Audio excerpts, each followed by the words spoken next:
Hey, hope you're doing well. Andy here from Drive Steady, and in this video I'm reviewing the Audi RS Etron GT. So let's get started. This is actually the fastest and most powerful electric car Audi makes, and it's out at a time when there's some stiff competition from Tesla, Porsche, and even Mercedes with the AMG EQS. The electric super sedans seem to have become the new norm for performance. Occupying what was originally held by two-door coupes are now cars that can basically haul around a family of four and are environmentally friendly. But I'm really interested to see how this thing stacks up. So let's find out in this review of the Audi RS Etron GT.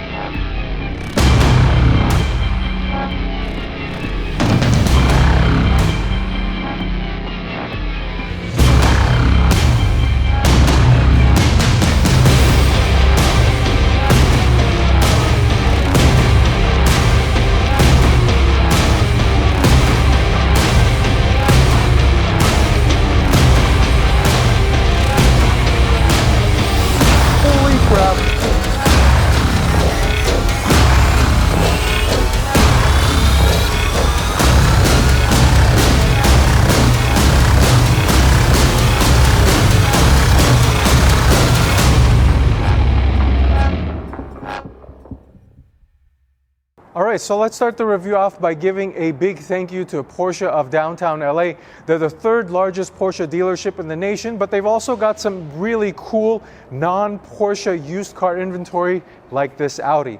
So let's start it off with the exterior, shall we? So I like to describe this car as a very striking design, and I'm not sure if it's because I don't see it as often as some of those other EVs I just mentioned, such as the Porsche, the Tesla, or the Mercedes, but it's very long, it's wide, and it's quite low. It immediately has this look at me presence on the road and definitely attracts a lot of attention.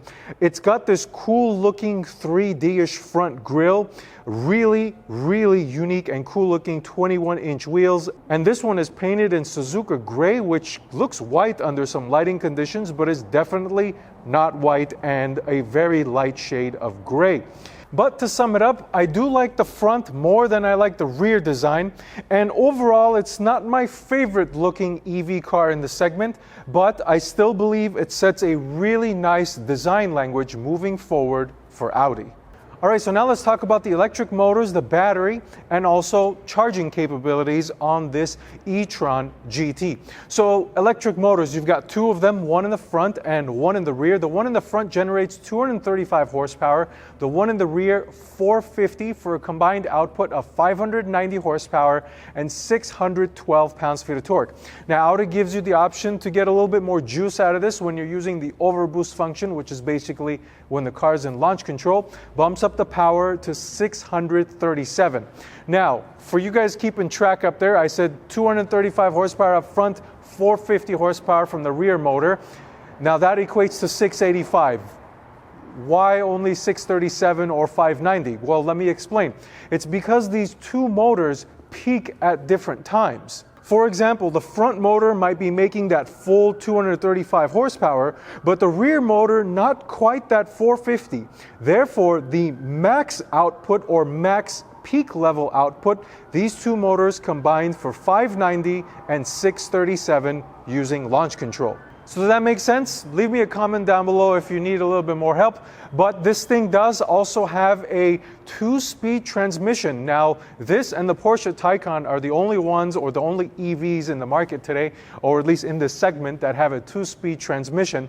And the first speed or first gear is used for that immediate burst of acceleration these EV cars give. And the second is really to maintain the range for the battery. Now, it weighs almost 5,200 pounds, so it's quite heavy for a four-door car, but expected in the EV genre or segment. And it has quattro all-wheel drive, of course. And what does all of this translate to? All this horsepower, the all-wheel drive, and the batteries and all that stuff? 0 to 60 in 3.1 seconds, which is, get this, as fast as the Audi R8 V10. All right, so now let's talk about the battery pack and the charging capability. So as far as the battery pack, 93.4 kilowatt an hour battery, and it's built on a 800 volt architecture, which means you can DC fast charge up to 270 kilowatts. And as far as the drag coefficient, 0.24, which is still very slippery, but not as good as the Taycan or the Tesla or the AMG EQS, but again, still extremely slippery when you compare it to a non-EV car. Now, as far as the range goes, all of this translates to 232 miles of range in this RS level trim. If you were to get the non-RS, you get a little bit more. I believe it's 238. Now let's move to the charging capability. So if you wanted to fast charge this, there are two different types of connectors in this RS GT. So there's one on the passenger side, which is the fast charger, and then the one on the driver's side is, for the lack of a better term, the slow charger. Now there are technical terms for this, but I'm just keeping it simple here. And if you wanted to charge this, let's say you drove it to about 5%, charging it up to 80% takes 22 minutes and it gains 180 miles of range. Now if you were to charge about half the time, about 10 minutes, you'll gain about 120 miles of range. And one nice thing Audi is throwing in for you is 3 years of complimentary fast charging at any Electrify America charging station. So those are basically the engine, battery, charging, all those characteristics for the RS Etron GT. Now let me take you around to the side, talk to you about the suspension, wheels, tires, and brakes. All right, so this has a 3-chamber air suspension, which allows it to raise and lower itself about an inch in either direction from its normal suspension setting. And in addition to that, you have the option of rear wheel steering. Now this car I have today is included with rear wheel steering as a part of a $8,000 carbon fiber pack. But rear wheel steering is actually very helpful for a car of this size because it is very long, and the rear wheel steer allows it to have a shorter turning radius, basically allowing you to do less 3-point turns. Now it also has torque vectoring and a limited slip differential. Switching to the wheels now. So these wheels are optional, 21 inches on all 4 corners. They're by 9.5 up front and 11.5 in the rear. So a really wide front and rear wheel in this RS Etron GT. Now the tires are 265 up front, 305 in the rear. Jumping inside the wheel barrel, you have absolutely monstrous brakes, 16.1 inch rotors up front being bitten onto by a orange painted Audi Sport brake caliper, 6 pistons up front. So significant performance as far as the wheel, tire, brake combo. Now let's talk about some more practical things. Switch to the cargo space and then the interior. All right, so now the cargo space, starting off with the trunk. There are multiple ways of opening this thing. There's a button on the interior, there's a button on the key, there's also comfort access right here on top of the license plate, so long as you have the key with you, and also there's the kicking motion you can use. So I'm going to use the kicking motion, and this thing was relatively consistent with the kicking motion. Sometimes they just don't work, but every time I tried it, it worked here in this E-Tron GT. Now, when the trunk opens, you are greeted with a really nice amount of space. You've got a pretty deep trunk, and the opening is of a pretty decent size and nice cut to get the larger pieces of equipment, whatever stuff you've got, luggage, inside the trunk here. Now, one additional benefit is that the E-Tron GT has the ability to fold down its rear seats, giving you a substantial amount of room as far as the rear cargo storage area goes. You've also got these little compartments here on the left and the right, and a 12-volt outlet. But overall, you can probably fit 2 larger pieces of traveling equipment with you, 1 large piece, maybe 1 medium, and a duffel bag. So it's more than enough to carry around a family on a weekend getaway and shouldn't have any issues for day-to-day usage. Now, this is an electric car, so it does have a front storage compartment as well. Now, it's not as substantial as the rear storage area, but it is enough for you to put a briefcase or an extra duffel bag, and this is the benefit of the EV cars not having an internal combustion engine, all that stuff up in the front, in the hood area. Let's call that the frunk. So as far as closing the rear trunk area, so there's a button here, you use that, closes electronically. So the E-Tron GT does have a really nice amount of cargo storage when you combine it with the front and the rear areas. Now let's move on to the interior, and I'll talk to you about what it's like in there. All right, so now the interior of the RS Etron GT, and I gotta say this is the first time I've been in a modern Audi interior. It's been quite some time since I've been in an Audi, and I actually quite like it. It's very simple, very cleanly laid out, not a lot of intricacies and crazy things going on here, and I'll explain that to you as I progress through the details in here. But first things first, this does have the optional, well, two options, full leather interior and the carbon fiber pack as well. So the full leather interior gives you leather on the dash, on the doors, on the center console here. The carbon fiber puts it on the dash and also on the doors. So it gives it a little bit of a flair. Now, this does have the red seats, which I actually like for two reasons. Number one, it's a nice contrast to the Suzuka gray exterior. And on the interior, it provides a nice flair. And one of the reasons why it's acceptable for me, now I'm not a really red interior type of person, but I like this one because it's a darker shade of red, almost Bordeaux if you're comparing it to a Porsche interior. Now, one of the things I do have to complain about this is I don't like hard touch surfaces. Like this bottom portion here, even though it's covered in leather, it's like this hard touch surface. Give me some soft materials here. And overall, in general, the dash is a hard touch. It's almost like plastic covered in leather. So I am going to complain about that, especially the price range for this E-Tron GT or the RS Etron GT. Now, moving to the seat. So this is an 18-way seat. It's immensely comfortable. It has thigh support extension, side bolstering, thigh bolstering, all the normal movements that you would get. It is heated, cooled, and massaging as a part of the interior package, the $5,500 package. The one thing I'm going to complain about the seat is it doesn't have physical buttons to adjust the bolstering, the thigh, and the side. So I've got to go into the infotainment screen and fiddle around in there to adjust the bolsters. Not a big deal because these are kind of set it and forget it items, but nonetheless I would have preferred a physical button, especially considering that there's more than enough real estate down here by the seat.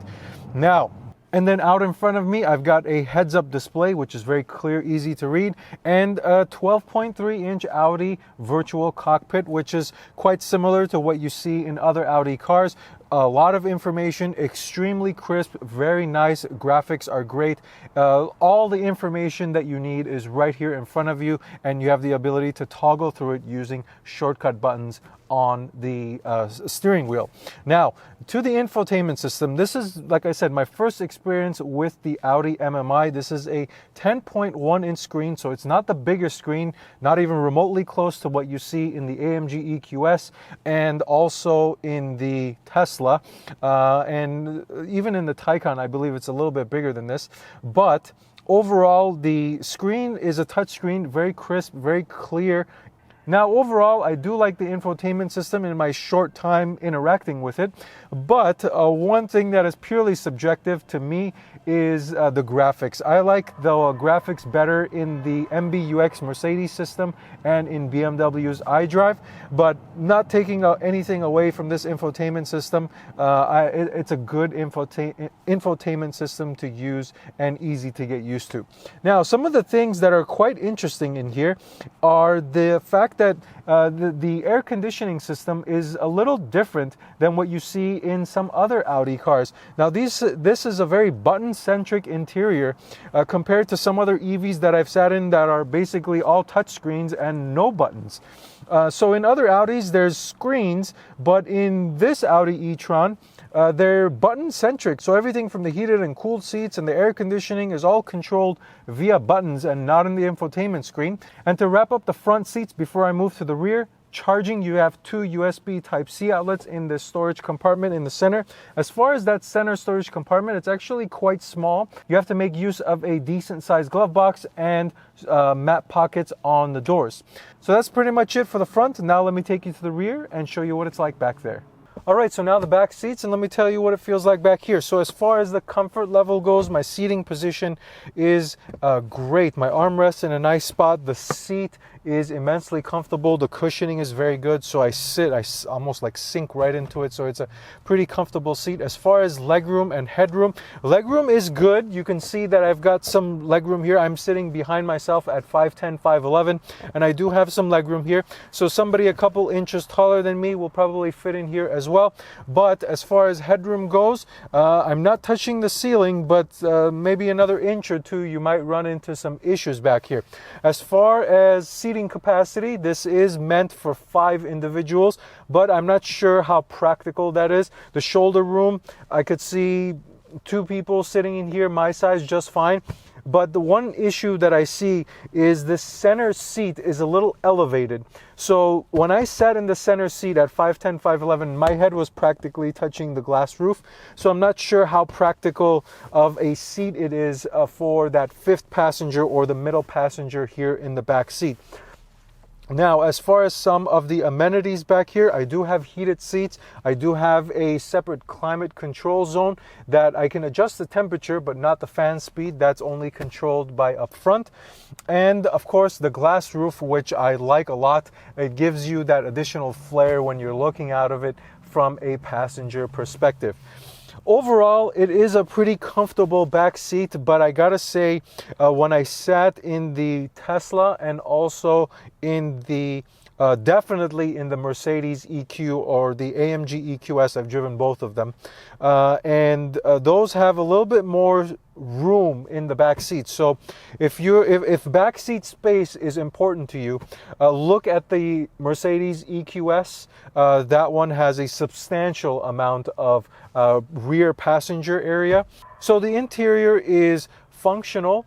It's simply designed. It does have a little bit of flair with the glass roof and some of the infotainment and the MMI Audi cockpit in front of you with the heads-up display.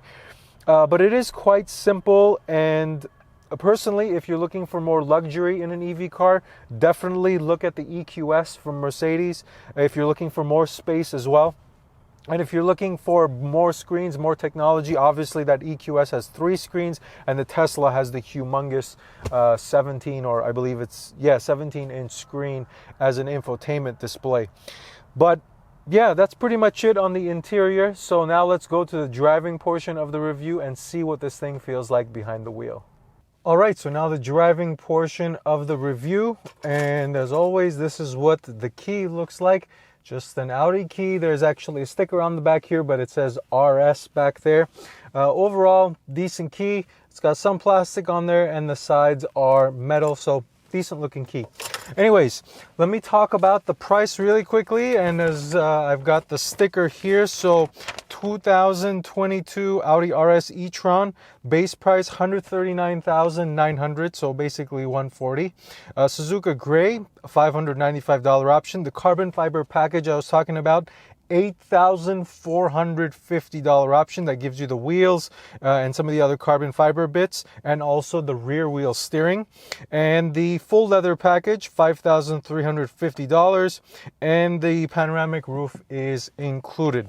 So total, including destination charge, $155,340. So definitely not a cheap car. Definitely not a cheap car, but let's see what it's all about. As far as visibility goes, I showed you the cameras. Those are fantastic. Out the front is great. I do have blind spot monitoring and all those things, front and rear cameras. The windshield, the rear view glass is actually quite small, but I don't have any issues seeing out of it, just something I noticed. Now, let's go ahead and turn this thing on and go for a quick spin. So the car is actually on. It's turned on via a start-stop button right here on the center console area. And the one thing that you'll notice when you drive this car, or when you drive electric Audi cars, is they make a bunch of noise. See, when you turn it on, it's almost like you can hear the batteries, and then as you start rolling, this is like the epitome of driving a spaceship. It really makes a lot more noise than any other electric car that I've driven. So it's definitely an interesting experience that it adds on to compared to other electric cars. So let's put it in Audi Drive Select Dynamic mode. Let's get a quick acceleration. And when you put it in dynamic mode, it makes more noise. Let's go. Holy crap. Wow, and it just keeps pulling. Wow, this is unbelievably fast. I mean, it's what you would expect if you've driven an electric car before, like a Tesla or the Taycan. I haven't driven the Taycan before, but the AMG I've driven, the Tesla Model S Plaid I've driven, and it gives you that same electric car rush acceleration, and it's truly unmatched compared to any other gas-powered car you drive, because considering the fact that this is all-wheel drive and you've got torque from zero, this thing really gets up and goes. Now, as far as, so the speed equation, the speed is actually very good, and when you put it in the dynamic mode, it makes even more of those UFO spaceship type noises.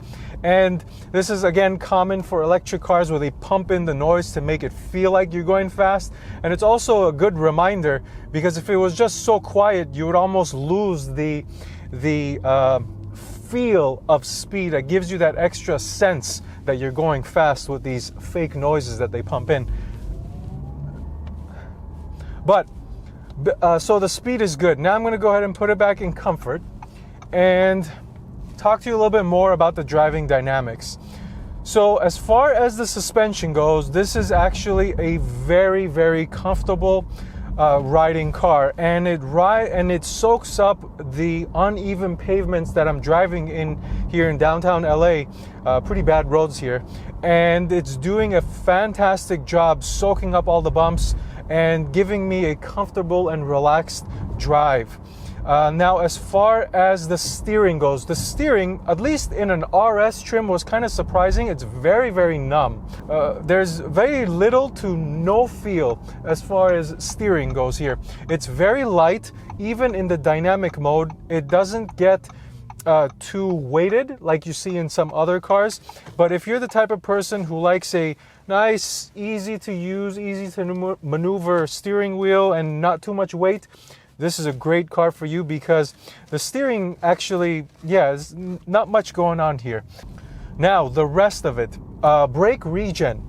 In contrast to the Mercedes, the AMGs that I drove, which had extremely strong brake regen, this actually has pretty light brake regen. Even in the strongest mode, I'm going to go ahead and pull on the paddle shifter a couple times, and the one pedal driving isn't the best. So I'm letting go and I can feel it decelerating and doing the brake regen, but it's not as aggressive as what I saw in the Tesla, definitely not as aggressive as what I saw in the Mercedes.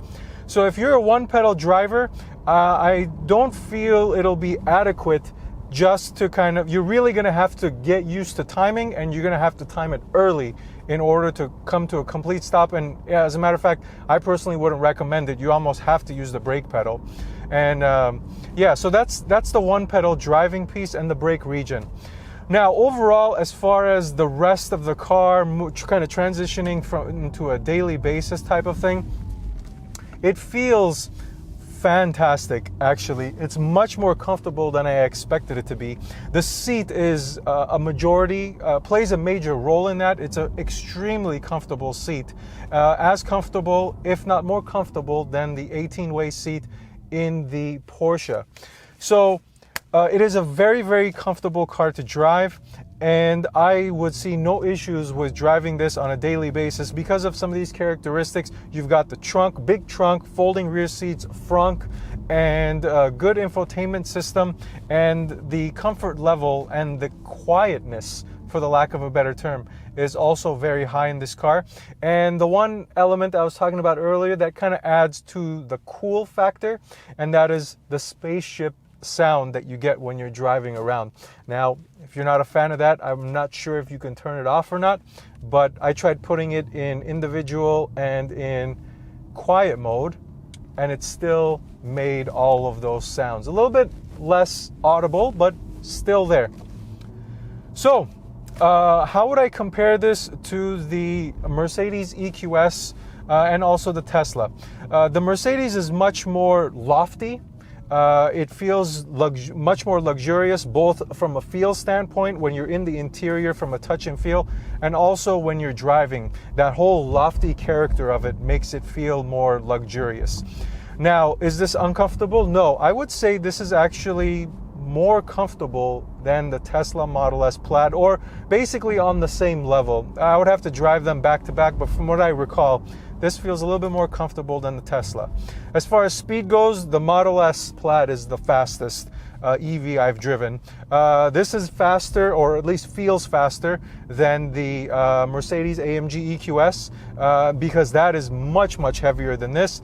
And then as far as handling goes, this does feel nice as far as remaining flat and kind of giving you some type of sporty feel.